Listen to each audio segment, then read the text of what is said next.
ध्यान नाल सुनियो। गुरु हरकृष्ण महाराज जी का जीवन कितना कमाल का है, क्योंकि जो आप इतिहास नूं रब्बी बाणी की विचार नूं सुनांगे ना, आ वकारी मन फिर जुड़ना रब जी दे नाल,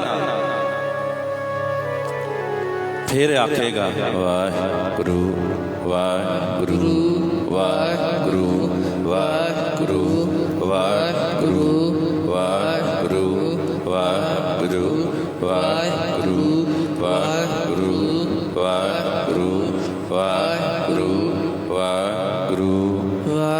जिन्ना चिर रब्बी बाणी नाल नहीं जुड़ता, विचार नाल नहीं जुड़ता, इहदे कोल किया ही नहीं जाना भाई। औरंगजेब बादशाह ने किंतु परंतु किया गुरु नानक दे करते। कहंदा मेरे कुछ सवाल ने, इन्हां दा जवाब मैनूं आके दवो। किन्ने आख्या जी? औरंगजेब ने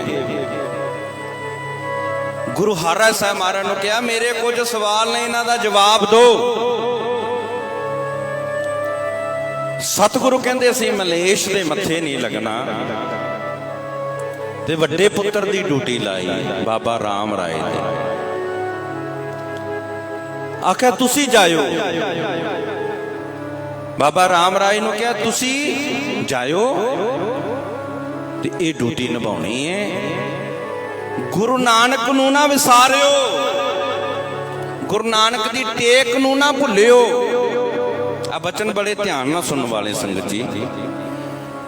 बाबा राम राय नूं कहा तुसी गुरु नानक नूं मनो ना विसारियो, गुरु नानक दी टेक नूं ना भुल्लियो, गुरु नानक दे आसरे नूं ना भुल्लियो। तुहाडी हर जगह ते हर मैदान दीवान फतेह होवे, पर अगर तुसी गुरु नानक नूं विसार दिता, सब कुछ कोल होंदियां भी खाली होवोगे तुसी, कुछ भी तुहाडे पल्ले नहीं रहना। गुरु नानक दी टेक नूं ना भुल्लियो, गुरु नानक सच्चे पातशाह नूं ना विसारियो, याद रखियो। ये सच्ची गल है गुरमुखो, जिन्हां ने गुरु नानक दी टेक लै लई, गुरु नानक ते भरोसा रखिया, गुरु नानक ते विश्वास रखिया, उन्हां दा इस दुनिया विच आउणा सफला हो जाता है। उन्हां दा जिंदगी दा जो मिशन है, भाव इस दुनिया विच जो एम है कि भाई 84 का गेट खत्म करना है, सतगुरु जी नाल मिलाप हो जाए, वाहिगुरू जी नाल मिलाप हो जाए, वो सफला हो जाता है, वो मिशन पूरा हो जाता है। बाबा राम राय गए, जो पहुंचे ना औरंगजेब दे कोलों, ये ऐसा बादशाह सी गुरमुखो, ये करामात वेख के बड़ा खुश होता सी। माफ करना, मैनू दुनिया दे विच विचर के वेखिया, मैं खुद प्रचारक दौरे दे अनुसार बहुत दुनिया वेखी है, पर लोग करामात वेख के ज्यादा खुश होंदे ने। आखो सतनाम श्री वाहिगुरू।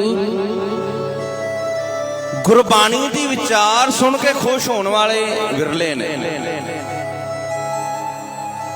गुरु नानक साहब की बाणी सुन के खुश होने वाले वो गिनती घट है, पर करामात वाले पासे लोग ज्यादा है। तो याद रखना, करामात भी एक बहुत बड़ा पखंड है, हुंदा कुछ नहीं, पर भरम भुलेखियां विच लोग पै के ज्यादा खुश होंदे। ये औरंगजेब सी, ये करामात वेख के बड़ा खुश होंदा सी। जेड़ा सवाल करता है बा दलील बाबा राम राय जवाब देंदे ने बादशाह नूं, बड़ा सोहना जवाब देंदे ने। सतगुरां ने हाथ रखिया सी, कहंदे गुरु नानक नूं ना विसारी, भुल्ली ना। कहंदे जेड़ा सवाल करदा औरंगजेब ओदा ही जवाब देंदे ने, जिवें कहंदा उवें सब कुछ विखा देंदे ने बाबा राम राय।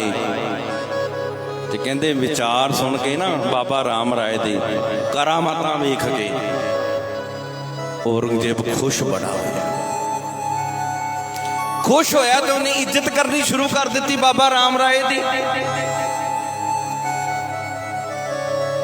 ਤੇ ਜਦੋਂ ਬਾਬਾ ਰਾਮ ਰਾਏ ਦੀ ਇੱਜ਼ਤ ਹੋਈ ਨਾ, ਉਦੋਂ ਮੌਲਵੀਆਂ ਮਲਾਣਿਆਂ ਨੂੰ ਅੱਗ ਲੱਗ ਗਈ ਵੀ ਸਾਡੀ ਤੇ ਕਿਸੇ ਨੇ ਬਾਤ ਨਹੀਂ ਪੁੱਛਣੀ, ਹੁਣ ਬਾਬਾ ਰਾਮ ਰਾਏ ਦੀ ਜੈ ਜੈਕਾਰ ਹੈ।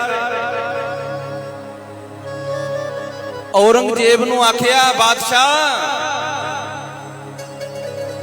ਤੂੰ ਬੜਾ ਸਤਿਕਾਰ ਕਰਨਾ ਪਿਆ ਬਾਬਾ ਰਾਮ ਰਾਏ ਦਾ, ਤੈਨੂੰ ਪਤਾ ਇਹਨਾਂ ਨੇ ਆਪਣੀ ਬਾਣੀ ਵਿੱਚ ਕੀ ਲਿਖਿਆ? ਇਹਨਾਂ ਦੇ ਸਤਿਗੁਰੂ ਗੁਰੂ ਅਰਜਨ ਸਾਹਿਬ ਨੇ ਕੀ ਲਿਖਿਆ ਬਾਣੀ ਵਿੱਚ? ਗੁਰੂ ਨਾਨਕ ਦੇ ਬੋਲ ਨੇ। ਔਰੰਗਜ਼ੇਬ ਕਹਿੰਦਾ ਕੀ? ਮੈਂ ਕੱਲ ਵੀ ਬੇਨਤੀ ਕੀਤੀ ਸੀ, ਕੰਨਾਂ ਦਾ ਕੱਚਾ ਸੀ ਔਰੰਗਜ਼ੇਬ। ਸੁਣ ਕੇ, ਕਿਸੇ ਦੀ ਗੱਲ ਸੁਣ ਕੇ ਬਹੁਤ ਜਲਦੀ ਅਸਰ ਕਰਦਾ ਸੀ। ਬੁਰਾ ਕਰਨ ਨੂੰ ਢਿੱਲ ਨਹੀਂ ਕਰਦਾ ਸੀ। ਗੱਲ ਮੁੱਕਦੀ ਪਿਆ। ਬਾਦਸ਼ਾਹ ਤੈਨੂੰ ਪਤਾ ਹੈ ਇਹਨਾਂ ਦੀ ਬਾਣੀ ਵਿੱਚ ਕੀ ਲਿਖਿਆ? ਕਹਿੰਦੇ ਕੀ ਲਿਖਿਆ? ਮਿੱਟੀ ਮੁਸਲਮਾਨ ਕੀ ਪੇੜੇ ਪਈ ਕੁਮਿਆਰ, ਕੜ ਪਾਂਡੇ ਇੱਟਾਂ ਕੀਆਂ ਜਲਦੀ ਕਰੇ ਪੁਕਾਰ। ਇਹਨਾਂ ਨੇ ਮਿੱਟੀ ਮੁਸਲਮਾਨ ਕੀ ਲਿਖੀ ਹੈ? ਸਵਾਲ ਕਰੋ ਬਾਬਾ ਰਾਮ ਰਾਏ ਨੂੰ, ਫਿਰ ਤੁਹਾਨੂੰ ਸੱਚ ਦਾ ਪਤਾ ਲੱਗੇਗਾ। ਅੱਜ ਔਰੰਗਜ਼ੇਬ ਦਾ ਦਰਬਾਰ ਸੱਜਿਆ, ਬਾਬਾ ਰਾਮ ਰਾਏ ਬੈਠੇ ਨੇ, ਸੋਹਣੇ ਸਿੰਘਾਸਨਾਂ ਤੇ ਬਿਠਾਉਂਦਾ ਸੀਗਾ। ਕਹਿੰਦਾ ਬਾਬਾ ਜੀ ਇੱਕ ਸਵਾਲ ਹੈ। ਕਹਿੰਦੇ ਜੀ ਦੱਸੋ। ਕਹਿੰਦੇ ਗੁਰਬਾਣੀ 'ਚ ਲਿਖਿਆ ਮਿੱਟੀ ਮੁਸਲਮਾਨ ਕੀ। ਡਰ ਗਿਆ ਉੱਥੇ। ਆਖੋ ਸਤਨਾਮ ਸ਼੍ਰੀ ਵਾਹਿਗੁਰੂ। ਵੀ ਜੇ ਮੈਂ ਸੱਚ ਦੱਸਿਆ ਕਿਧਰੇ ਔਰੰਗਜ਼ੇਬ ਨਾਰਾਜ਼ ਨਾ ਹੋ ਜਾਏ, ਇੰਨੇ ਧਨ ਪਦਾਰਥ ਇੰਨੇ ਦਿੱਤੇ ਨੇ, ਇੰਨਾ ਕੁਝ ਮੈਨੂੰ ਰਿਸਪੈਕਟ, ਸਾਰੇ ਮੇਰੇ ਤੋਂ ਡਰਨ ਲੱਗ ਗਏ ਨੇ, ਐਡਾ ਸੋਹਣਾ ਉਹਦਾ ਮਿਲ ਗਿਆ ਤੇ ਸਾਰਾ ਕੁਝ ਚਲਾ ਜਾਏਗਾ। ਪਰ ਇਹ ਭੁੱਲ ਗਿਆ ਵੀ ਜੇ ਮਿਲਿਆ ਤੇ ਗੁਰੂ ਨਾਨਕ ਦੀ ਕਿਰਪਾ ਦੇ ਨਾਲ ਮਿਲਿਆ। ਆਖੋ ਸਤਨਾਮ ਸ਼੍ਰੀ ਵਾਹਿਗੁਰੂ। ਅਸੀਂ ਵੀ ਤਾਂ ਹੀ ਕਰਨੇ ਆ। ਸਤਿਗੁਰ ਨੇ ਜਿੰਨੇ ਦਿੱਤਾ ਉਹਨੂੰ ਨਾ ਵਿਸਾਰੀਏ। ਸਭਨਾ ਜੀਆਂ ਕਾ ਇੱਕ ਦਾਤਾ, ਸੋ ਮੈਂ ਵਿਸਰ ਨਾ ਜਾਈ।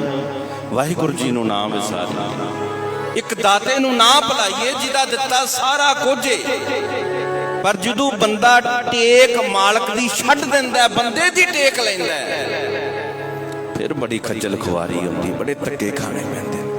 ਜਾਂ ਤੇ ਕਲੀਅਰ ਕਰ ਛੱਡਦਾ, ਸਭ ਕੁਝ ਦੱਸ ਦਿੰਦਾ ਕਿ ਸਤਿਗੁਰੂ ਸੱਚੇ ਪਾਤਸ਼ਾਹ ਨੇ ਸਮਝਾਉਣਾ ਕੀਤਾ ਏ ਕਿ ਮਿੱਟੀ ਮੁਸਲਮਾਨ ਕੀ ਪੇੜਾ ਪਈ ਕਮਿਆਰ, ਕੜ ਪਾਂਡੇ ਇੱਟਾਂ ਕੀਆਂ ਜਲਦੀ ਕਰੇ ਪੁਕਾਰ। ਉਹ ਜਿੱਥੇ ਬੰਦਾ ਨੱਪਿਆ ਜਾਂਦਾ ਨਾ ਕਬਰ ਵਿੱਚ, ਉਹ ਮਿੱਟੀ ਚੀਖਣੀ ਹੁੰਦੀ ਆ।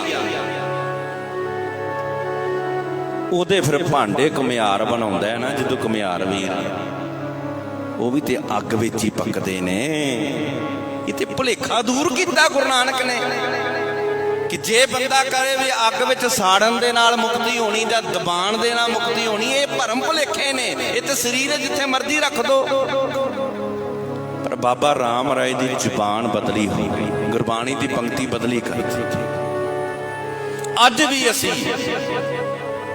ਚਾਹੇ ਉਹ ਪ੍ਰਚਾਰਕ ਸ਼੍ਰੇਣੀ, ਮੈਂ ਬੇਨਤੀ ਕਰ ਦਵਾਂ, ਦੁਨਿਆਵੀ ਲੋਕਾਂ ਦੀ ਉਸਤਤ ਕਰਨ ਵਾਸਤੇ, ਰਾਜੇ ਲੋਕਾਂ ਦੀ ਉਸਤਤ ਕਰਨ ਵਾਸਤੇ, ਚਾਰ ਪੈਸੇ ਇਕੱਠੇ ਕਰਨ ਵਾਸਤੇ ਅਸੀਂ ਗੁਰਬਾਣੀ ਦੀ ਪੰਕਤੀਆਂ ਉਹਨਾਂ ਦੇ ਲਾ ਕੇ ਵਿਆਖਿਆ ਕਰ ਦਿੰਦੇ ਹਾਂ। ਆ ਦੇਖ ਲਓ ਹਾਲ ਕੀ ਹੁੰਦਾ ਜਿਹੜਾ ਪੰਕਤੀ ਬਦਲੀ ਕਰਦਾ ਰੱਬੀ ਬਾਣੀ ਦੀ। ਬਾਬਾ ਰਾਮ ਰਾਏ ਨੇ ਆਖਿਆ ਨਹੀਂ, ਮਿੱਟੀ ਮੁਸਲਮਾਨ ਕੀ ਨਹੀਂ ਲਿਖਿਆ। ਆਖਿਆ ਕੀ ਲਿਖਿਆ? ਮਿੱਟੀ ਬੇਈਮਾਨ ਕੀ। ਔਰੰਗਜ਼ੇਬ ਖੁਸ਼ ਹੋ ਗਿਆ। ਉਧਰ ਪਤਾ ਲੱਗ ਗਿਆ ਸਤਿਗੁਰੂ ਜੀ ਨੂੰ, ਗੁਰੂ ਹਰਿ ਸਾਹਿਬ ਮਹਾਰਾਜ ਨੂੰ, ਗੁਰਬਾਣੀ ਦਾ ਸਤਿਕਾਰ ਕਿੱਦਾਂ ਕਰਨਾ ਹੈ ਗੁਰੂ ਨਾਨਕ ਦੇ ਘਰ ਵਿੱਚੋਂ ਪਤਾ ਲੱਗਦਾ ਹੈ। ਗੁਰਬਾਣੀ ਦੀ ਰਿਸਪੈਕਟ ਕਿੱਦਾਂ ਕਰਨੀ। ਅਸੀਂ ਗੁਰੂ ਗ੍ਰੰਥ ਸਾਹਿਬ ਨੂੰ ਮੱਥਾ ਟੇਕਦੇ ਹਾਂ, ਅਸੀਂ ਗੁਰੂ ਗ੍ਰੰਥ ਸਾਹਿਬ ਦੀ ਪਰਿਕਰਮਾ ਕਰਦੇ ਹਾਂ, ਸੋਹਣੇ ਰੁਮਾਲਾ ਸਾਹਿਬ ਭੇਟਾ ਕਰਦੇ ਹਾਂ, ਪਰ ਘਰਾਂ 'ਚ ਜਿਹੜੇ ਗੁਟਕਾ ਸਾਹਿਬ ਰੱਖੇ ਨੇ ਉਹਨਾਂ ਦਾ ਸਤਿਕਾਰ ਨਹੀਂ ਕਰਦੇ। ਗੁਟਕਾ ਸਾਹਿਬ ਪਤਾ ਇਵੇਂ ਚੁੱਕ ਕੇ ਮਾਰਦੇ ਆ ਗੁਰਮੁਖ।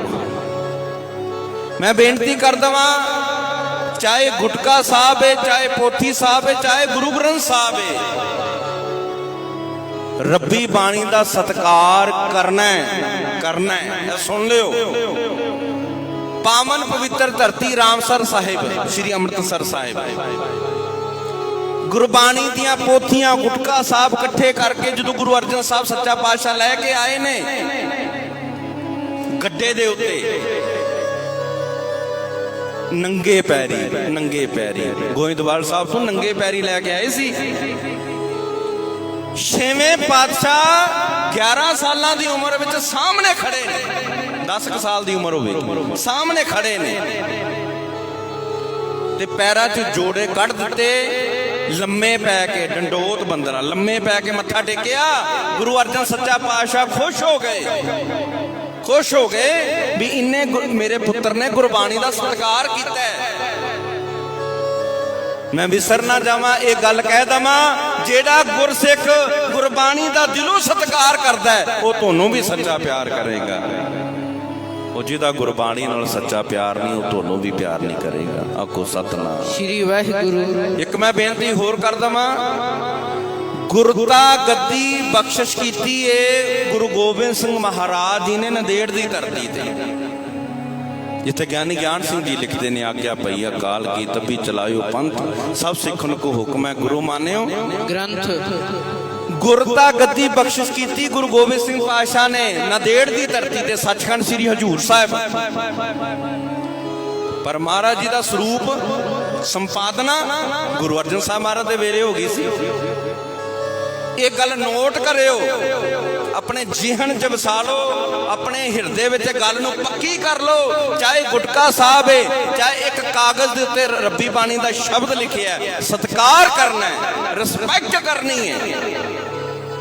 ਜਦੋਂ ਗੁਰੂ ਗ੍ਰੰਥ ਸਾਹਿਬ ਸੱਚੇ ਪਾਤਸ਼ਾਹ ਦਾ ਸੰਪਾਦਨਾ ਹੋ ਗਈ ਸੀ, ਗੁਰਤਾ ਗੱਦੀ ਨਹੀਂ ਮਿਲੀ 5ਵੇਂ ਜਾਮੇ ਵਿੱਚ, ਤੇ ਗੁਰੂ ਅਰਜਨ ਸਾਹਿਬ ਸੱਚੇ ਪਾਤਸ਼ਾਹ ਨੂੰ ਕਿਹਾ, ਬਾਬਾ ਬੁੱਢਾ ਸਾਹਿਬ ਨੇ, ਦਾਤਾ ਜੀਓ ਪ੍ਰਕਾਸ਼ ਤੇ ਹਰਮੰਦਰ ਦੇ ਅੰਦਰ ਕਰਾਂਗੇ ਆਪਾਂ, ਸ੍ਰੀ ਦਰਬਾਰ ਸਾਹਿਬ ਹਰਮੰਦਰ ਸਾਹਿਬ ਦੇ ਅੰਦਰ, ਤੇ ਸੁਖ ਆਸਨ। ਕਹਿੰਦੇ ਜਿੱਥੇ ਮੈਂ ਆਰਾਮ ਕਰਨਾ। ਮਹਾਰਾਜ ਤੁਸੀਂ ਕਿੱਥੇ ਕਰੋਗੇ? ਕਹਿੰਦੇ ਸੋਹਣਾ ਪਲੰਗ ਲਾ ਦੋ, ਉੱਪਰ ਗੁਰੂ ਗ੍ਰੰਥ ਸਾਹਿਬ ਦਾ ਪ੍ਰਕਾਸ਼ ਹੋਵੇਗਾ, ਸੁਖਾਸਨ ਹੋਵੇਗਾ, ਤੇ ਥੱਲੇ ਕਹਿੰਦੇ ਚਾਦਰ ਵਿਛਾ ਦਿਓ ਖੱਦਰ ਦੀ, ਉੱਥੇ ਮੈਂ ਆਰਾਮ ਕਰਾਂਗਾ। ਇਤਿਹਾਸ ਪੜ੍ਹ ਕੇ ਵੇਖ ਲਓ ਗੁਰਮੁਖੋ, ਜਿੰਨਾ ਚਿਰ ਗੁਰੂ ਅਰਜਨ ਸਾਹਿਬ ਆਪਣੀ ਸਰੀਰ ਕਰਕੇ ਰਹੇ ਨੇ, ਜਦੋਂ ਗੁਰੂ ਗ੍ਰੰਥ ਸਾਹਿਬ ਮਹਾਰਾਜ ਦਾ ਸਰੂਪ ਤਿਆਰ ਹੋ ਗਿਆ ਸੀ, ਉਸ ਤੋਂ ਬਾਅਦ ਕਦੇ ਮੰਜੇ ਦੇ ਉੱਤੇ ਆਰਾਮ ਨਹੀਂ ਕੀਤਾ ਮੇਰੇ ਪਾਤਸ਼ਾਹ ਨੇ, ਥੱਲੇ ਪੈਂਦੇ ਸੀ ਲੰਮੇ। ਆਪਾਂ ਗੁਟਕਾ ਸਾਹਿਬ ਦੀ ਖੇਡ ਬਣਾਈ, ਝੂਠੇ ਹੱਥ, ਉਹੀ ਸਿਰ 'ਚ, ਉਹੀ ਮੂੰਹ ਦੇ ਵਿੱਚ, ਉਹੀ ਗੁਟਕਾ ਸਾਹਿਬ। ਇਦਾਂ ਸੱਚੀ ਇੰਨਾ ਮਾੜਾ ਕਰਨੇ ਆ ਨਾ, ਅਸੀਂ ਬਿਲਕੁਲ ਸਤਿਕਾਰ ਨਹੀਂ ਕਰਦੇ। ਇੰਨੀ ਮਿੱਟੀ ਚਾੜੀ ਹੁੰਦੀ ਗੁਟਕਾ ਸਾਹਿਬ ਦੇ ਉੱਤੇ। ਗੁਰਮੁਖੋ ਜਿਵੇਂ ਧੰਨ ਗੁਰੂ ਗ੍ਰੰਥ ਸਾਹਿਬ ਜੀ ਦਾ ਸਤਿਕਾਰ ਹੈ, ਇਵੇਂ ਗੁਟਕਾ ਸਾਹਿਬ ਹੈ ਤੇ ਰੱਬੀ ਬਾਣੀ ਹੈ ਨਾ, ਹੈ ਤੇ ਰੱਬੀ ਬਾਣੀ, ਸਤਿਕਾਰ ਕਰਨਾ ਹੈ। ਸਤਿਗੁਰ ਸੱਚੇ ਪਾਤਸ਼ਾਹ ਕਹਿੰਦੇ ਨੇ, ਦੇਖੋ ਗੁਰੂ ਹਰਿ ਸਾਹਿਬ ਨੇ ਕਿਹਾ, ਪਤਾ ਲੱਗਾ ਨਾ ਗੁਰਸਿੱਖਾਂ ਨੇ ਕਿਹਾ, ਮਹਾਰਾਜ ਉਹਨੇ ਗੁਰਬਾਣੀ ਦੀ ਪੰਕਤੀ ਬਦਲੀ ਕਰਤੀ ਬਾਬੇ ਰਾਮ ਰਾਏ ਨੇ, ਅਗਤਾ ਮਿੱਟੀ ਬੇਈਮਾਨ ਕੀ। ਤੇ ਗੁਰੂ ਹਰਿ ਸਾਹਿਬ ਮਹਾਰਾਜ ਕਹਿੰਦੇ ਫਿਰ ਮੇਰੇ ਵੱਲ ਨਾ ਆਵੇ, ਭਾਵ ਗੁਰੂ ਘਰ ਵੱਲ ਨਾ ਆਵੇ। ਜਿਹਨੇ